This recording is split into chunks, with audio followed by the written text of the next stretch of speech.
팔레스타인 무장정파 하마스와 이스라엘 사이 무력 충돌로 양측 사망자가 1,500명에 육박하고 있습니다. 이스라엘이 가자 지구를 봉쇄하고 하마스 지휘부 암살 작전을 시사한 가운데 하마스는 민간인 포로를 처형할 것이라고 위협하고 있습니다. 이스라엘에 발이 묶인 한국인 일부가 오늘 우리 국적기를 통해 현지를 빠져나올 예정입니다. 미국을 비롯한 외국인들이 숨지거나 인질로 잡히면서 세계 각국이 자국민 보호에 비상이 걸렸습니다. 윤석열 정부 출범 뒤 두 번째 국정감사가 오늘 시작됩니다. 이균영 대법원장 후보자가 낙마한 가운데 열리는 대법원 국정감사에선 사법부 수장 공백 사태에 책임을 두고 여야가 거센 공방을 벌일 것으로 보입니다. 내년 총선의 전초전으로 평가받는 서울 강서구청장 보궐선거를 하루 앞두고 여야 모두 막판 유세 총력전에 나섭니다. 민주당 이재명 대표는 어제 퇴원 직후 유세 현장을 찾았는데 국민의힘은 명분 쌓기용 꼼수라고 의미를 깎아내렸습니다. 기업의 공식 카카오톡 채널로 위장해 돈을 가로채는 사례가 잇따르고 있습니다. 피해자들이 범죄 이용 계좌를 정지해달라고 당국에 요청했는데도 조처가 더뎌 피해자가 늘고 있습니다. 이번 주 내내 비 소식 없이 맑고 선선한 가을 날씨가 이어집니다. 다만 일교차가 10도 이상 크게 벌어져 건강관리에 주의가 필요합니다. 시청자 여러분 안녕하십니까? 굿모닝 YTN 2부 시작합니다. 팔레스타인 하마스의 대규모 공습에 이스라엘이 보복 공격으로 맞대응하면서 양측에서 1,500명에 육박하는 사망자가 나온 것으로 집계됐습니다. 이스라엘이 전열을 가다듬고 전방위 공세에 나서자 하마스는 민간인 포로를 처형하겠다고 위협했습니다. 보도에 황보연 기자입니다. 4천여 발의 로켓포를 쏘며 이스라엘 남부를 기습한 팔레스타인 무장정파 하마스가 이번엔 이스라엘에서 가장 크고 붐비는 테라비브 동남쪽 벤구리온 공항을 겨냥했습니다. 관자탑에서 멀지 않은 곳에 로켓포가 떨어지자 공항 안팎은 삽시간에 아수라장이 됐습니다. 즉각 보복에 나선 이스라엘은 하마스 거점인 가자 지구를 연일 공격했습니다. 내셔널은행이 화염에 휩싸였고 대학과 상가 건물 등 거리 곳곳이 크게 파괴됐습니다. 불과 사흘간의 공방으로 양측에서 1,500명에 육박하는 사망자와 6천여 명의 부상자가 발생한 것으로 집계됐습니다. אנחנו מטילים מצור מוחלט על העיר עזה. אין חשמל, אין מזון, אין מים, אין דלק. הכל סגור. אנחנו נלחמים בחיות אדם ואנחנו נוהגים בהתאם. 초기 기습에 속수무책으로 당한 이스라엘은 전열을 가다듬고 가자 지구에 대한 철통 봉쇄에 돌입했습니다. 30만 명의 예비군이 동원된 가운데 탱크와 장갑차 등 주요 무기가 가자 지구를 에워쌌습니다. 네타냐후 총리가 끝장 보복을 공언한 만큼 지상군 투입이 임박했다는 관측도 제기되고 있습니다. 세종시보다 조금 넓은 곳에 200만 명 넘게 거주하는 인구 밀집 지역이라 지상군 투입이 현실화된다면 엄청난 민간인 희생이 불가피할 것으로 우려됩니다. 정보 생존을 위해서라도 열심히 하지 않을까. 그러다 보면 대대적인 반격이 지금 진행되고 있고 진행될 것 같습니다. 이스라엘의 전방위 공세에 하마스는 예상대로 인질을 방패막이로 세웠습니다. 이스라엘이 민간인 주택을 사전 경고 없이 폭격할 때마다 그 보복으로 민간인 포로 1명을 처형할 것이라며 위협했습니다. 하마스는 침투 초기 수백 명의 민간인을 살해하고 100여 명을 인질로 붙잡아 가자 지구로 끌고 갔습니다. 이스라엘의 대응에 고심이 깊어지게 됐습니다. YTN 황보연입니다. 안토니오 구테우스 유엔 사무총장은 팔레스타인 하마스의 이스라엘 공격 행위를 강력히 비난하면서도 민간인 희생을 초래할 수 있는 이스라엘의 가자 지구 전면 봉쇄에 우려를 표했습니다. 구테우스 사무총장은 하마스의 공격과 관련해 팔레스타인 사람들이 느끼는 정당한 슬픔을 잘 알고 있다면서도 그러나 어떤 것도 민간인을 향한 테러와 살인, 납치 행위를 정당화할 수 없다고 강조했습니다. 그러면서 즉각 공격을 중단하고 인질들을 석방하라고 하마스에 촉구했습니다. 구테스 사무총장은 이스라엘의 가자 지구 반격에도 우려를 표했습니다. 이스라엘에 발이 묶인 한국인 체류객 일부는 오늘 우리 국적기를 통해서 현지를 빠져나올 예정입니다. 직항편을 운항하고 있는 대한항공은 인천발 이스라엘 텔아비브행 항공편 운항을 중단했습니다. 보도에 김혜은 기자입니다. 현재 이스라엘에 머무는 한국인은 930여 명으로 추산됩니다. 장기 체류자 570여 명과 여행하다 발이 묶인 360여 명입니다. 현지에서는 한국인 피해 여부와 안전한 철수 방안을 여러모로 살펴보고 있습니다. 대부분 또 성지순례 오시는 분들이 많고 현지 상황에 따른 이런 정보를 계속 수집하면서 이에 따른 철수 방안이라든가 가급적이면 여러 가지 우리 국민의 안전이 확보될 수 있는 방안을 이렇게 강구를 하고 있습니다. 이런 가운데 일부 한국인은 오늘 귀국길에 오릅니다. 현지 시각으로 오늘 낮 1시 45분쯤 승객 200여 명을 태울 수 있는 대한항공 KE958 항공편이 이스라엘 텔아비브를 출발할 예정입니다. 예정 시각보다 15시간 늦게 출발하는 건데 도착은 우리 시각으로 내일 새벽 6시 10분쯤입니다. 이스라엘과 하마스의 무력 충돌 사태가 일어난 뒤 현지에서 우리 국적기 귀국편이 운행하는 건 이번이 처음입니다. 다만 200여 명 외에 나머지 체류객들이 언제 이스라엘을 빠져나올 수 있는지는 아직은 알 수 없습니다. 현지 공항이 운영되고 있는 점 등을 고려하면 당장 수송기를 동원하지는 않을 걸로 보입니다. 수송기를 띄울 상황이 되면 당연히 띄워야겠지만 그냥 제 생각에는 이스라엘의 군사력이 그 정도 아프가니스탄이나 이 정도로 약하지는 않기 때문에 제가 볼 때는 괜찮지 않을까. 대한항공은 이번 주 인천에서 출발해 텔아비브로 향할 예정이던 항공편 3편을 모두 운항하지 않기로 했습니다. 이후 예정된 항공편은 현지 공항의 사정을 확인한 뒤 협의를 거쳐 운항 여부를 결정할 예정입니다. YTN 김혜은입니다. 이번 무력 충돌로 전 세계 주요 항공사들이 잇따라 이스라엘에 대한 운항 중단에 나섰습니다. 미국 아메리칸 항공과 유나이티드 항공, 델타 항공 등 미국 대형 항공사는 이스라엘 텔아비브행 운항을 중단했다고 현지 시각 9일 밝혔습니다. 미 국무부가 테러 및 치안 불안 가능성을 이유로 이스라엘 등에 대한 여행 경보를 발령한 데 따른 조치입니다. 에어프랑스, 루프트한자, 버진 애틀랜틱 항공사 등 유럽과 아시아의 항공사들도 운항을 중단하고 승객에게 환불을 제공하고 있습니다. 기획재정부와 금융당국이 이스라엘 하마스 무력 충돌과 관련해 높은 경계심을 갖고 국내외 금융 외환 시장을 실시간 점검하기로 했습니다.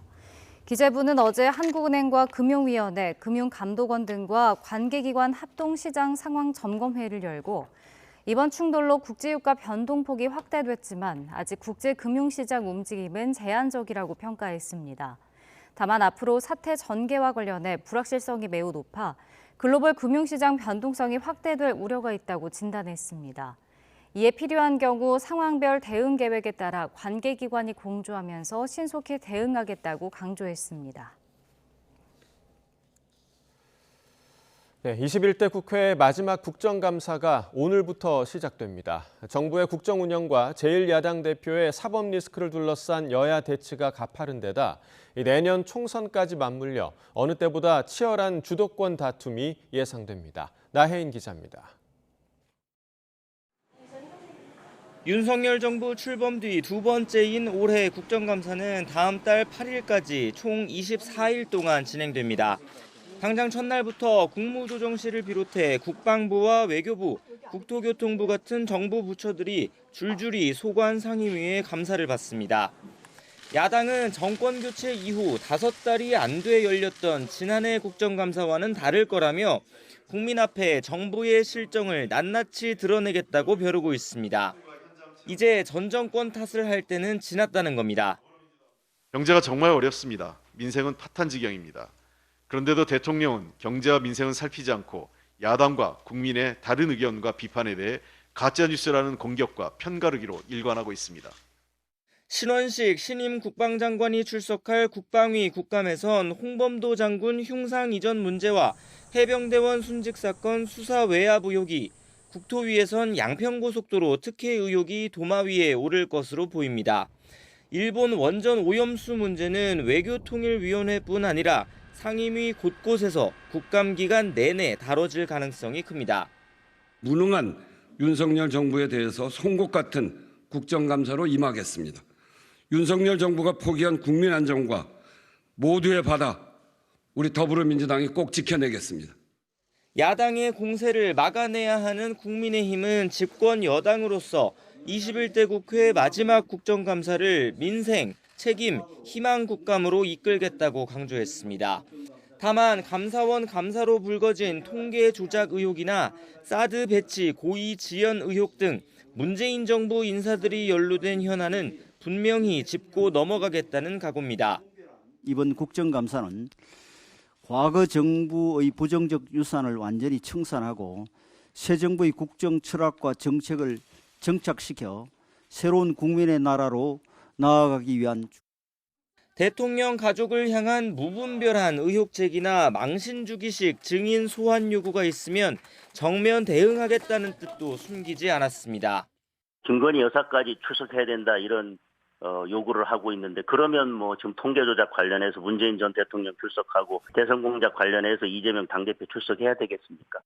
이재명 민주당 대표를 향한 검찰 수사는 지난해에 이어 올해 국감장에서도 뜨거운 화두입니다.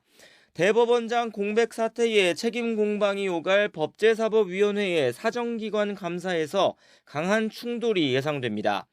김만배 씨 허위 인터뷰 의혹은 윤석열 정부의 언론 장악 논란과 맞물려 방송통신위원회 국감 등에서 쟁점이 될 것으로 보입니다.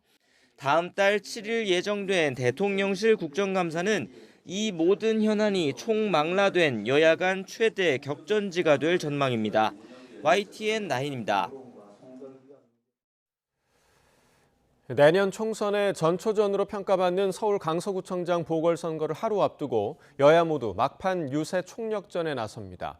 국민의힘 지도부는 오늘 오후 6시 서울 강서구 발산역 앞에서 마지막 지원 유세를 진행하며 김태우 후보의 지지를 호소할 예정입니다.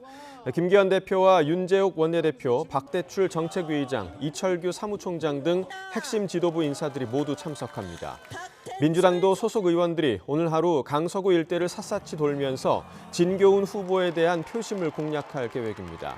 어제 퇴원 직후 유세 현장을 찾았던 이재명 대표는 당분간 재택 치료에 전념할 계획인데 오늘 마지막 유세 참석 여부는 결정되지 않았습니다.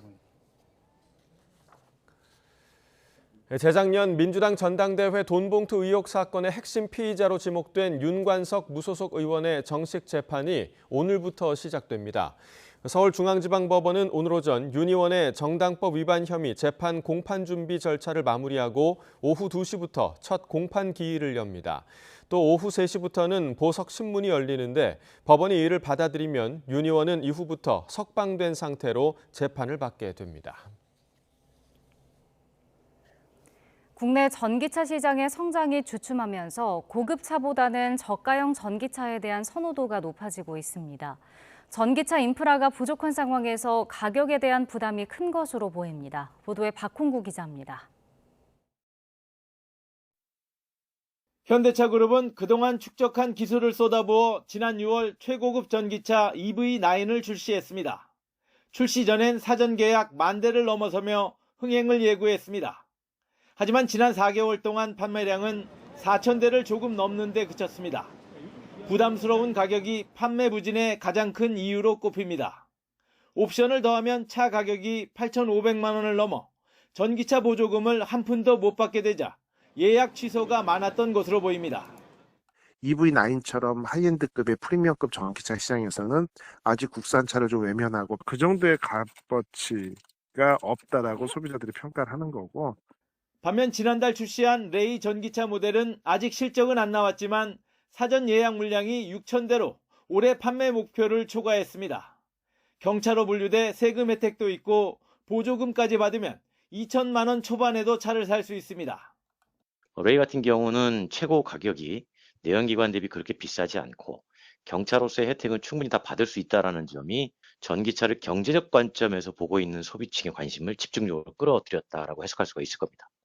수입차 국내 판매 1, 2위를 차지하는 BMW와 벤츠도 지난 3분기의 전기차 판매 비중은 4%대에 그치고 있습니다.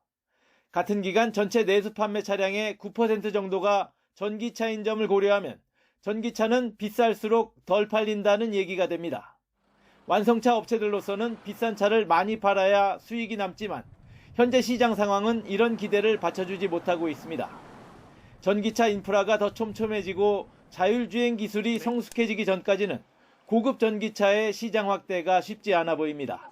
YTN 박홍구입니다. 전세 피해 임차인을 대상으로 법률 심리 상담을 지원하는 찾아가는 전세 피해 지원 상담 서비스가 올해 말까지 운영됩니다. 국토교통부가 발표한 4분기 운영 계획에 따르면 해당 서비스는 서울 강서구와 경기 동탄, 구리, 부산, 대구, 대전 등 14개 기초지자체에서 올해 말까지 운영됩니다. 생업으로 서비스를 이용하지 못하는 일이 없도록 정오부터 오후 8시까지 상담소를 열고 거동이 불편한 경우 사전 예약을 통해 자택 방문 서비스도 제공합니다. 대통령실이 공공요금 인상과 관련해 관련 기업에 대한 건전성이 금융시장에 미치는 영향이 있기 때문에 서민들에게 미칠 부담과 함께 균형 있게 고민하고 있다고 말했습니다. 대통령실 최상목 경제수석은 공식 브리핑에서 정부는 여러 시장의 변동성 확대와 동시에 민생 어려움이 가중되는 걸 충분히 감안해 최대한 고민하고 상의드리겠다고 밝혔습니다. 최 수석은 미국 금리 정책 불확실성이 지난해보다 줄었지만 에너지 가격 등 국내 물가가 계속 높은 수준을 유지하고 있다고 덧붙였습니다. 10대 여성 3명을 잇따라 폭행하고 금품까지 빼앗은 혐의를 받는 16살 고등학교 남학생이 구속됐습니다. 일부 피해자들에게는 성범죄를 저지른 사실도 드러났습니다. 우철희 기자입니다. 10대 여성 연쇄 폭행 강도범인 16살 고등학생 서모군은 지난 7일 낮 수원역 인근 PC방에서 경찰에 긴급 체포됐습니다. 경찰은 범행 경위와 동기를 집중적으로 조사한 뒤 구속영장을 신청했습니다. 영장 실질 심사를 연 법원은 서군에 대한 구속영장을 발부했습니다. 재판부는 도망할 염려가 있고 소년이지만 구속해야 할 부득이한 사유가 있다고 밝혔습니다. 서군은 지난 5일 밤 경기도 화성에 있는 상가 여자 화장실에 들어가 10대 여성의 목을 조르는 등 폭행했습니다. 이튿날 밤에도 경기도 수원에 있는 아파트 2곳에서 10대 여성 2명의 목을 조르고 휴대전화까지 빼앗아 달아나기도 했습니다. 경찰은 구속영장 신청 당시 강간 미수와 강간 상해, 강도와 성폭력 처벌법상 카메라 이용 촬영 등의 혐의를 적용했습니다. 포렌식 등 증거 조사를 통해 일부 피해자에게 성범죄를 저지르고 몰래 촬영까지 한 정황을 확인한 겁니다. 다만 경찰은 피해자 보호와 2차 가해 방지를 위해 구체적인 범행 사실은 밝힐 수 없다고 설명했습니다. 서구는 이번 범행 이전에도 성범죄 전력이 있는 것으로 알려졌습니다. 경찰은 서군을 상대로 구체적인 범행 경위와 동기, 추가 범행이 있는지를 조사한 뒤 구속기간이 끝나는 오는 16일을 전후로 검찰에 넘길 방침입니다. YTN 우철입니다. 어제 오후 6시 50분쯤 서울 영등포역 인근에서 한 남성이 선로에 뛰어들어 부산행 KTX 열차에 치였습니다. 이 사고로 열차와 부딪힌 남성이 숨졌고 해당 열차도 사고 처리를 위해 2시간 가까이 운행이 늦어졌습니다. 열차에 타고 있던 승객 667명은 광명역으로 이동해 다른 열차로 갈아탔습니다. 또 상하행선 고속열차 30편과 일반 열차 18편 운행이 10분에서 1시간가량 지연돼 시민들이 불편을 겪었습니다. 전국에 사찰을 돌면서 절도 행각을 벌인 일당이 구속됐습니다. 경북 청도경찰서는 39살 남성 A씨와 37살 남성 B씨를 절도 혐의로 구속했습니다. 이들은 지난 2일 새벽 경북 청도군에 있는 운문사에서 불전함에 들어있던 시주돈 100여만 원을 훔친 혐의를 받습니다.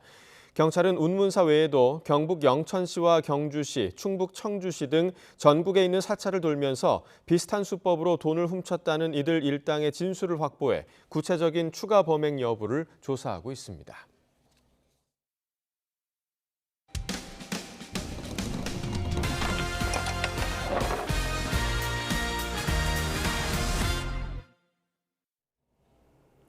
기업의 정식 카카오톡 채널로 위장한 뒤 소비자를 속여 돈을 가로채는 사례가 최근 잇따르고 있습니다. 피해자들이 범죄 이용 계좌를 정지해달라고 당국에 요청했지만 조처가 더뎌 해당 계좌는 여전히 살아있고 피해자는 실시간으로 늘고 있습니다. 보도에 차상은 기자입니다. 40대 직장인 A씨는 온라인 쇼핑몰에서 구입한 커피 머신에 이상이 생겨 판매사 이름으로 된 카카오톡 채널로 AS를 접수했습니다. 채널 상담원은 10만 원을 내면 물류회사를 통해 새 제품으로 교환해주고 돈은 다시 돌려주겠다고 했고 A씨는 안내받은 대로 돈을 보냈습니다. 하지만 물류회사 측은 전산 오류가 발생했다며 다시 입금할 것을 여러 차례 요구했고 400만 원이 넘는 돈을 챙기고는 잠적했습니다. A씨가 정식 채널이 아니라 판매사 로고와 이름을 도용한 사기 채널과 상담했던 겁니다. 그 구매한 사이트에서도 카카오톡 채널에 운영을 하고 있다는 그거를 보고 당연히 저는 로고도 똑같고 AS 채널이라고 되어 있기에 아무 의심 없이 제가 먼저 들어갔던 거죠.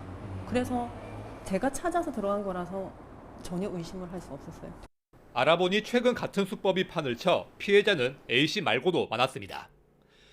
피해자 일부는 경찰과 은행에 신고하고 사기꾼 계좌를 정지해달라고 요청했지만 취재를 진행한 최근까지 해당 계좌는 범행의 버젓이 사용됐습니다. 보이스피싱 업에 관련돼서 돈이 주고받은 게 아닌 이상 경찰이 다중피해로 접수를 됐을 때 은행에다가 요청을 했을 경우에만 지급 정지를 그때서야 해줄 수 있다, 막아줄 수 있다 이렇게 말씀을 하시더라고요. 관계기관 대응이 늦어지는 사이 피해자는 눈덩이처럼 불어났습니다. 40명이 넘는 피해자가 단체 채팅방을 만들어 피해 금액을 모두 더해보니 1억 원이 넘었습니다. 사칭당한 기업 측도 이미지 훼손 같은 2차 피해를 호소합니다. 굉장히 비일비재합니다. 그리고 저희가 그걸 요청을 계속 하거든요. 카카오 쪽에 삭제해달라고 요청을 계속 하고 있지만 사실 저희가 퇴근나서나 주말에까지 생성이 돼서 카카오 채널은 누구나 쉽게 만들 수 있다 보니 사칭 채널을 카카오 측이 삭제해도 금세 다시 생겨나고 있는 거로 확인됐습니다. 현재로선 이용자가 기업 인증 마크를 꼼꼼히 확인하는 것 외에는 마땅한 대책이 없습니다. 비즈니스 인증 채널은 인증 마크가 별도로 표시됩니다. 인증이 없는 채널의 경우 채팅 시 상단에 주의를 요구하는 경고 메시지가 노출되고요. 향후에는 채널 프로필 인증 강화를 위해서 카카오 인증서와 결합된 비즈니스 프로필을 제공할 예정입니다. 서울과 경기, 부산 등 전국 각지에서 경찰에 피해 신고가 접수되고 있지만 개별 사안으로 분류돼 아직 수사의 속도가 붙지 않아 피해자들 속은 더 타들어가고 있습니다. YTN 차상입니다. 지난해 장애인 학대 건수가 5% 증가했고 가족이나 친인척으로부터 학대를 당하는 피해 사례가 많은 것으로 조사됐습니다. 보건복지부가 발표한 장애인 학대 현황 보고서를 보면 지난해 장애인 학대 신고 건수는 4,900여 건으로 집계됐습니다. 이 가운데 학대로 판정된 경우는 1,186건으로 2021년 1,124건보다 5.5%가량 늘어난 것으로 나타났습니다. 34년 동안 노숙인 등 취약계층에게 식사를 제공해온 무료급식소가 건물에서 쫓겨나 문을 닫아야 하는 상황에 놓였습니다.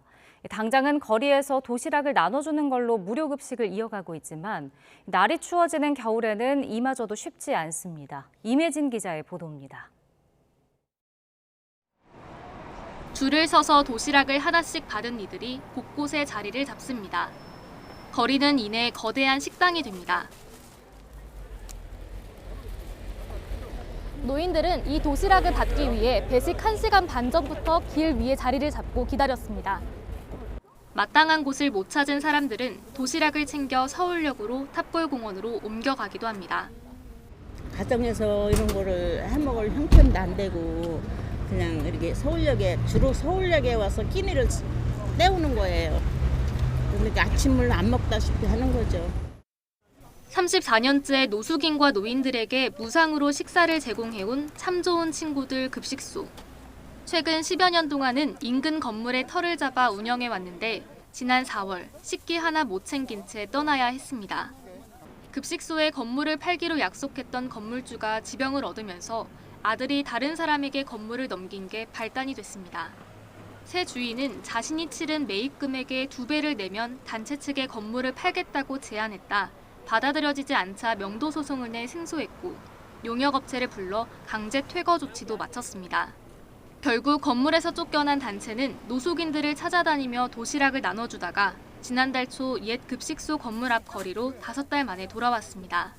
그러나 이전엔 날마다 수백 명에게 새끼를 챙겨줬던 것과 달리 지금은 일주일에 사흘 120명에게 그것도 저녁 한 끼만 줄 수 있을 정도로 형편이 어려워졌습니다.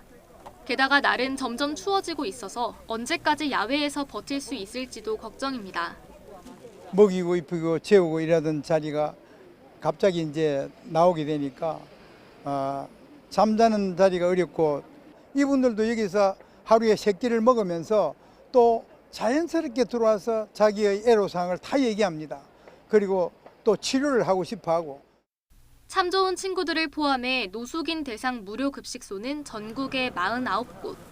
따뜻한 밥 한 끼 도움이 절실한 이는 느는 가운데 물가는 오르고 후원은 오히려 줄어들어 그 어느 때보다 추운 겨울을 앞두고 있습니다.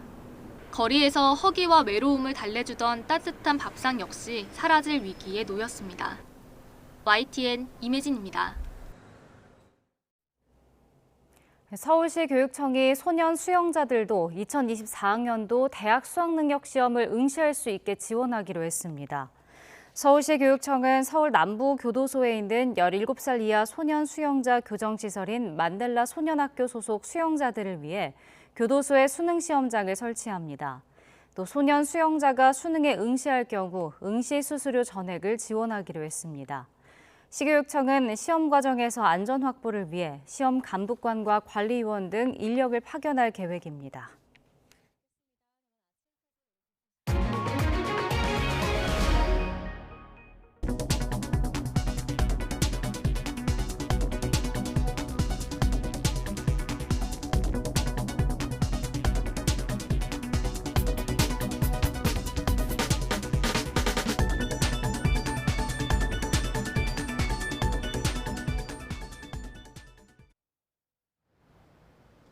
오늘은 대체로 맑고 선선한 가을 날씨가 찾아오겠습니다.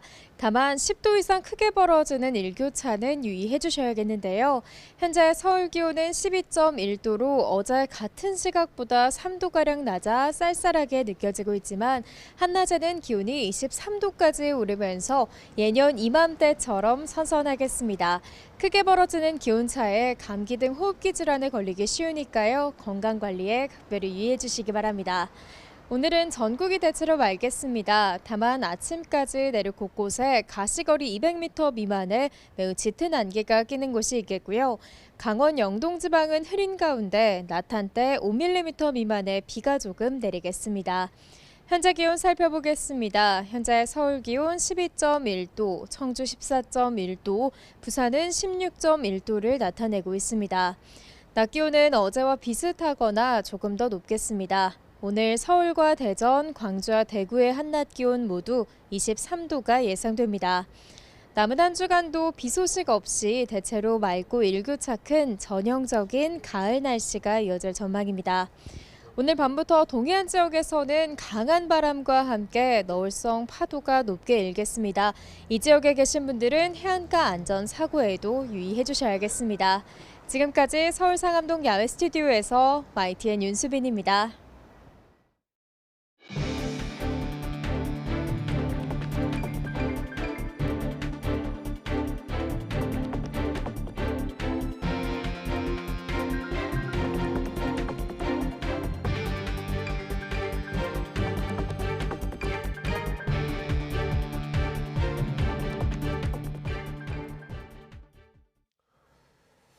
팔레스타인 무장정파 하마스와 이스라엘의 무력 충돌로 현지에 발이 묶인 한국인 일부가 오늘 귀국길에 오릅니다. 대한항공은 이스라엘 텔아비브를 떠나 인천으로 향하는 귀국편 KE958이 현지 시각으로 오늘 낮 1시 45분쯤 출발해 내일 새벽 6시 10분쯤 인천국제공항에 도착한다고 밝혔습니다. 200여 명이 탑승 가능한 해당 항공편은 승객을 태우지 않은 상태로 현지에 도착한 뒤 체류객들을 태우고 한국으로 돌아올 예정입니다. 윤석열 정부 출범 뒤 두 번째이자 21대 국회 마지막 국정감사가 오늘 오전 10개 상임위에서 일제히 시작됩니다.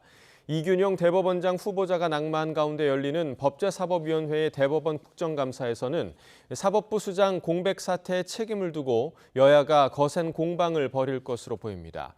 과방위 담당인 방송통신위원회 국감에선 김만배 씨 허위 인터뷰 의혹과 윤석열 정부의 언론 장악 논란이, 또 국토위 국토교통부 국감에선 양평고속도로 특혜 의혹이 도마 위에 오를 것으로 예상됩니다. 신원식, 유인촌 두 신임 장관이 각각 출석하는 국방부와 문화체육관광부 감사장에선 홍범도 장군 흉상 이전 문제나 이명박 정부 시절 블랙리스트 의혹 등이 다시 언급될 것으로 보입니다.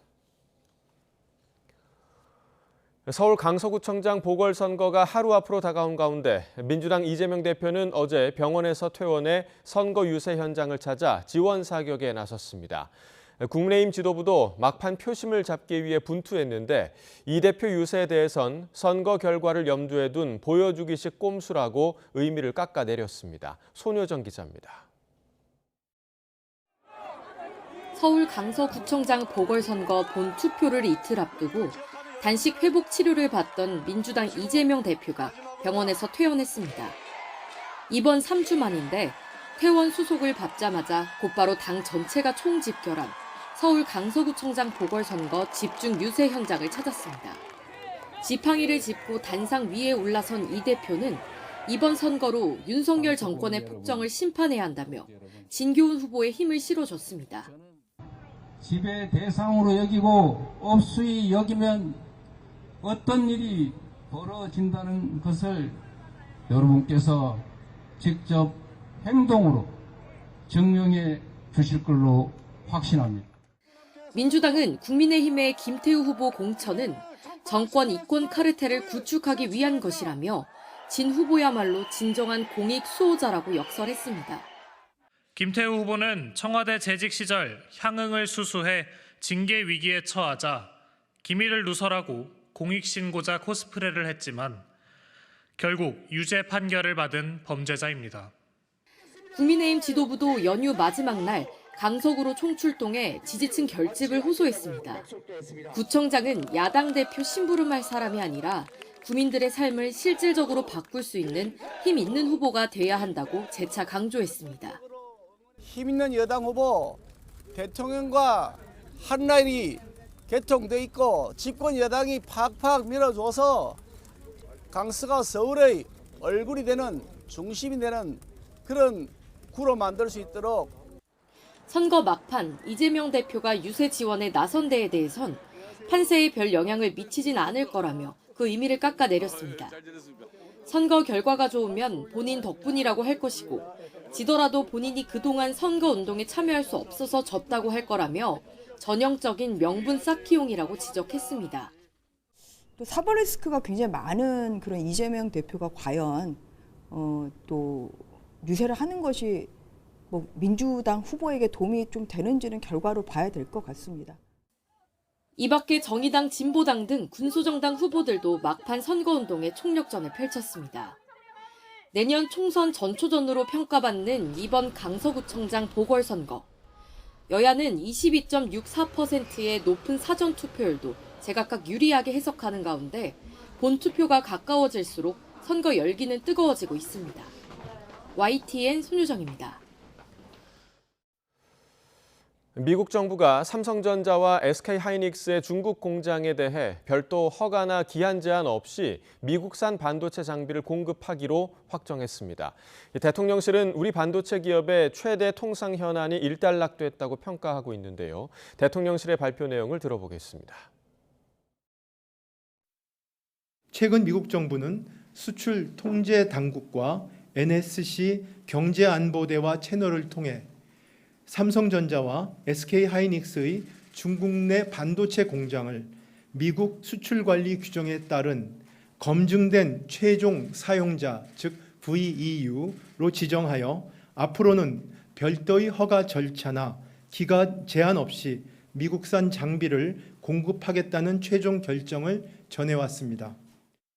우리 반도체 기업의 최대 통상 현안이 일단락되었음을 의미합니다. 무엇보다도 근본 성과는 윤석열 정부 들어 굳건해진 한미 동맹의 기반 위에 정부와 기업이 합심하여 대응한 결과입니다. 직장에서 벌어지는 폭행이나 폭언, 업무 배제 등을 막기 위해 지난 2019년부터 직장 내 괴롭힘 금지법이 시행되고 있습니다. 그런데 5인 미만 사업장 노동자를 포함해 이 법의 보호를 받지 못하는 사람들도 많아서 제도 개선이 필요하다는 목소리가 높습니다. 김다연 기자가 보도합니다. A씨는 지난해 여름 서울에 있는 한 의료기관에 취직했습니다. 작은 의원이어도 경험을 쌓아 많은 환자에게 도움을 주고 싶었습니다.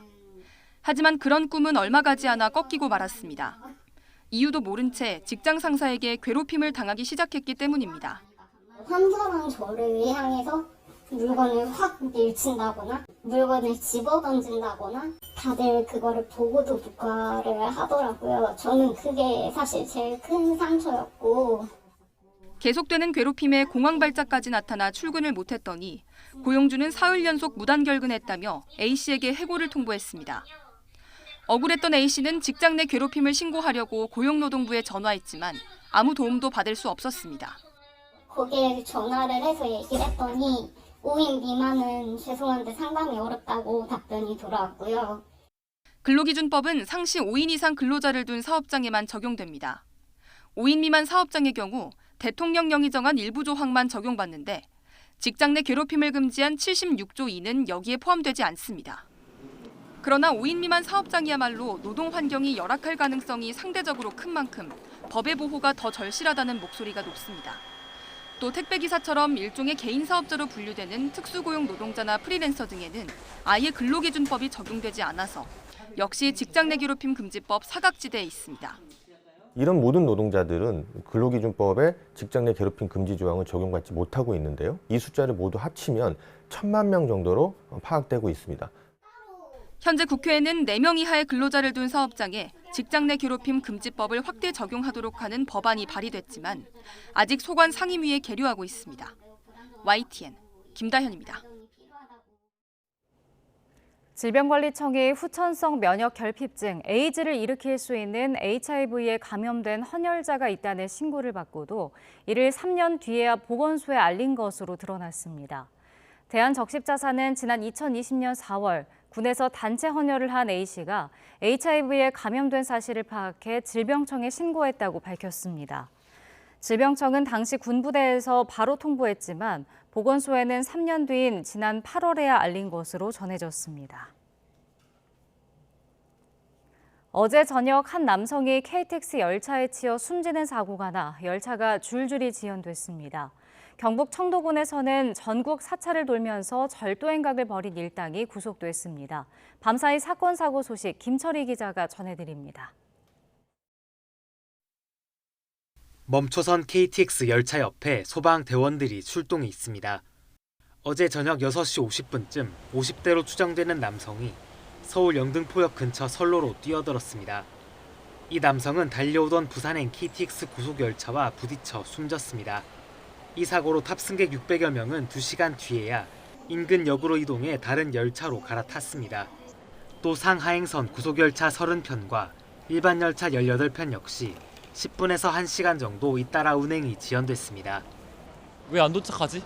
하면서 기다렸던 것 같습니다. 지장은 있죠. 좀 많이 아쉽긴 한데 그래서 따릉이를 타고 집까지 갈까 하는 계획이 있습니다. 4차를 돌며 절도행각을 벌인 30대 남성 2명이 어제 저녁 구속됐습니다. 이들은 지난 2일 새벽 경북 청도군에 있는 운문사에서 불전함에 들어있던 시주돈 100여만 원을 훔친 혐의를 받습니다. 경찰 조사에서 이들은 경북 영천시와 경주시, 충북 청주시 등 다른 지역 사찰에서도 비슷한 범행을 저질렀다고 진술했습니다. 경찰은 추가 범행 여부와 규모를 조사하고 있습니다. YTN 김철입니다.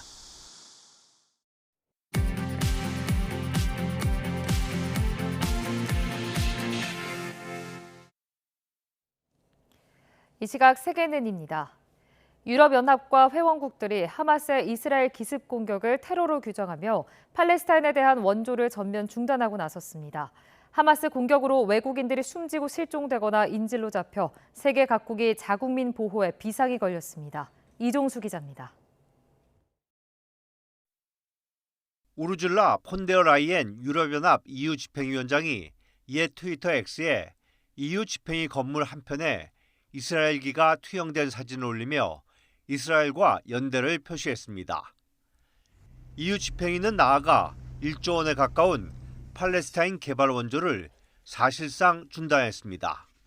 The Commission is also currently assessing how the recent tragic events might affect our current and our future development assistance.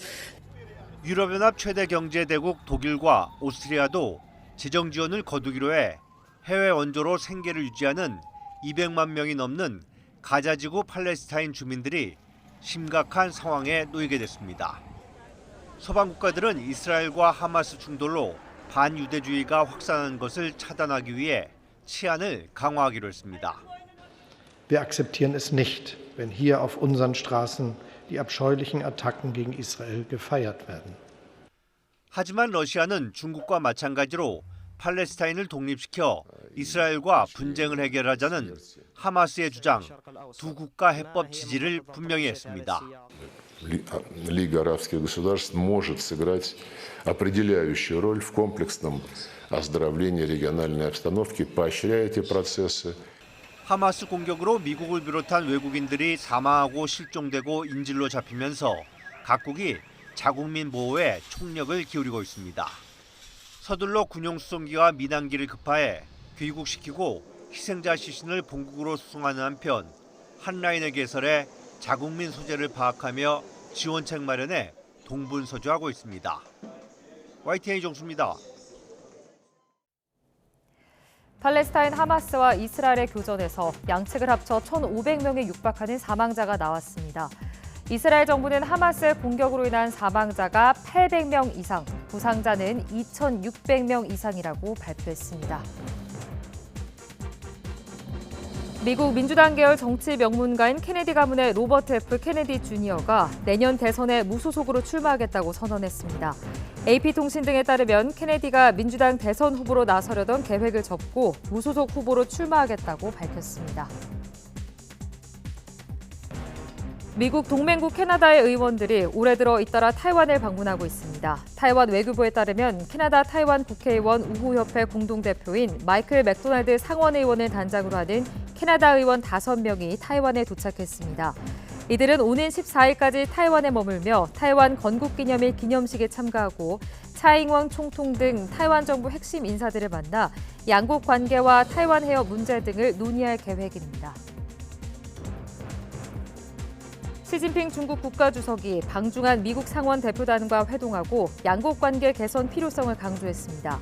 시 주석은 베이징 인민대회당에서 미국 의원들과 만나 중미 관계를 개선해야 할 이유는 1000가지가 넘지만 양국 관계를 망칠 이유는 하나도 없다고 말했습니다. 올해 노벨 경제학상 수상자로 미국의 저명한 노동경제학자 클로디아 골딘 하버드 대학 교수가 선정됐습니다. 스웨덴 왕립과학원 노벨위원회는 현지 시간 9일 클로디아 교수에게 2023년 노벨 경제학상을 수여한다고 밝혔습니다. 노벨위원회는 골딘 교수가 수세기에 걸친 여성 소득과 노동시장 참여에 대한 포괄적 설명을 사상 처음으로 제공했다면서 그는 노동시장 내 성별 격차의 핵심 동인을 밝혀냈다고 설명했습니다. 지금까지 이 시각 세계능이었습니다.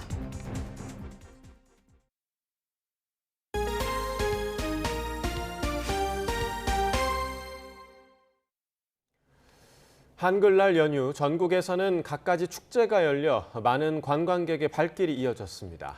비가 온 뒤에도 기온이 많이 내려가지 않아 축제를 즐기기에는 제격이었습니다. 연휴 마지막 날 표정을 김범한 기자가 취재했습니다. 세계적 명성의 대한민국의 특산품 인삼의 본향 충청남도 금산군입니다. 부모와 나들이를 나온 고사리 손이 인삼 캐는 재미에 푹 빠졌습니다. 친구들 한번 데리고 오고 싶었는데 엄마 아빠랑 같이 오니까 기분이 좋았어요. 세계 인삼 축제장에는 홍삼 조격과 백종원의 금산 인삼 푸드코너 등 다양한 체험거리와 먹거리, 볼거리가 마련되었습니다. 세계 인삼 수도를 선포한 금산의 축제는 오는 15일까지 이어집니다. 빛고울 광주를 대표하는 거리에서는 20번째 충장축제를 기념하는 화려한 퍼레이드가 펼쳐졌습니다.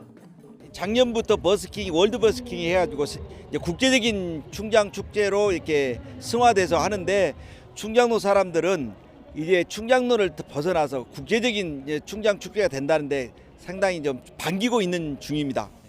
충장축제장에서는 또 대낮에 화려한 불꽃쇼가 선보이기도 했습니다.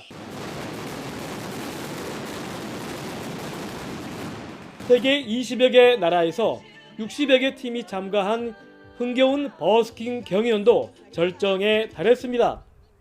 이곳 영산강 둔치는 은빛 억새가 장관을 이루고 있습니다. 억새 축제장도 많은 관광객들이 찾아서 가을의 정취를 만끽했습니다. 땅끝 해남의 오시아노 관광단지에서는 캠핑 관광의 산업화를 모색하는 박람회도 열렸습니다. 머지않아 전남 한평의 엑스포 공원과 화순의 고인돌 공원 그리고 영암 월출산 자락 등지에서는 가을꽃 국화의 그윽한 향연도 시작될 예정입니다. YTN 김범환입니다. 대구 경북 통합 신공항의 배후 물류단지를 둘러싼 지자체 간 갈등이 격화되고 있습니다. 최근 구미시가 물류단지를 별도로 조성하겠다고 발표하자 신공항 건설의 차질을 우려한 대구시가 구미공단 환경 문제를 들고 나왔습니다. 보도에 이윤재 기자입니다.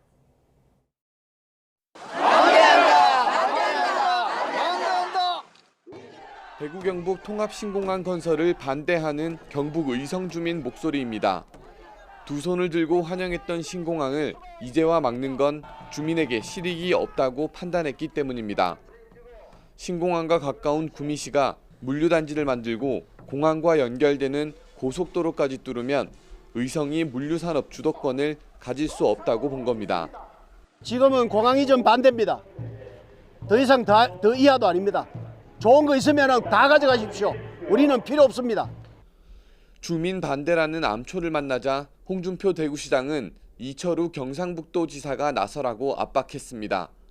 또 김장호 구미시장을 향해서는 대구 경북 100년 사업에 분탕질 친다며 원색적으로 비난했습니다. 그러면서 대구시가 추진했던 취수원 구미 이전 문제를 끌어와 하류에 있는 대구시민 건강권을 지키기 위해 구미산단의 유해물질 배출 기업이 들어서지 못하게 막겠다고 밝혔습니다. 산업입지 및 개발에 관한 법률, 물환경보존법, 이 법률들의 입법 취지를 종합적으로 해석을 해보면 상류 지역에서 오염물질 배출 가능성이 있는 경우에는 하류 지역의 동의를 얻어야 한다고. 구미시는 지역 산단의 모든 기업이 법과 기준에 맞춰 생산 활동을 하고 있다며 대구시 주장은 반헌법적 처사라고 반박했습니다. 또 폐수 무방류 시스템 설치 요구는 대구시의 막무가내식 입장으로 실효성이 없다고 맞받았습니다. 법적 근거는 없고 부당한 요구라고 저희들은 판단이 되고 대구에서도 그 강제 조항이 아니라는 것도 알고 있습니다. 앞으로도 이제 기업하기 좋은 환경 조성과 일자리 창출로 대구 경북의 발전을. 대구시와 구미시가 각자의 주장만 반복하는 사이 신공항 성공을 염원하는 지역민의 바람은 차갑게 식어가고 있습니다. YTN 이윤재입니다. 오늘 새벽 0시 20분쯤 충남 태안군 서경렬비도 서남서쪽 111km 해역에서 규모 3.1의 지진이 발생했습니다. 지진 발생의 깊이는 약 13km로 파악됐습니다. 기상청은 지진 피해는 없을 것으로 내다봤습니다. 이런 가운데 어젯밤 11시 16분쯤 북한 함경북도 길쭉은 북북서쪽 39km 지역에서도 규모 2.2의 지진이 발생했습니다. 기상청은 자연 지진으로 분석된다고 밝혔습니다. 오늘 크게 벌어지는 일교차만 염두에 두신다면 맑고 선선한 가을을 느끼기 참 좋겠습니다. 우선 현재 서울 기온은 12.1도로 어제 같은 시각보다 3도가량 낮아 쌀쌀함이 감돌고 있지만 한낮에는 23도까지 오르면서 아침에 비해 기온이 10도 이상 크게 벌어지겠습니다. 이런 날씨에는 감기 등 호흡기 질환에 걸리기 쉬우니까요. 건강관리 잘해주시기 바랍니다. 오늘은 전국이 대체로 맑겠지만 아침까지는 내륙 곳곳에 가시거리 200m 미만의 매우 짙은 안개가 끼는 곳이 있겠고요. 강원 영동 지방은 흐린 가운데 낮 한때 5mm 미만의 비가 조금 내리겠습니다. 현재 기온 살펴보겠습니다. 현재 서울 기온 12.1도, 청주 14.1도, 창원은 15.9도를 나타내고 있습니다. 낮 기온은 어제와 비슷하거나 조금 더 높아 선선함이 감돌겠습니다. 오늘 서울 한낮 기온 23도, 대전과 대구, 광주 모두 23도가 예상됩니다. 남은 한 주간도 비 소식 없이 대체로 맑고 일교차큰 전형적인 가을 날씨가 이어질 전망입니다. 지금까지 날씨 정보였습니다. 굿모닝 YTN 2부 마칩니다. 잠시 후 6시 50분 3부에서 뵙겠습니다.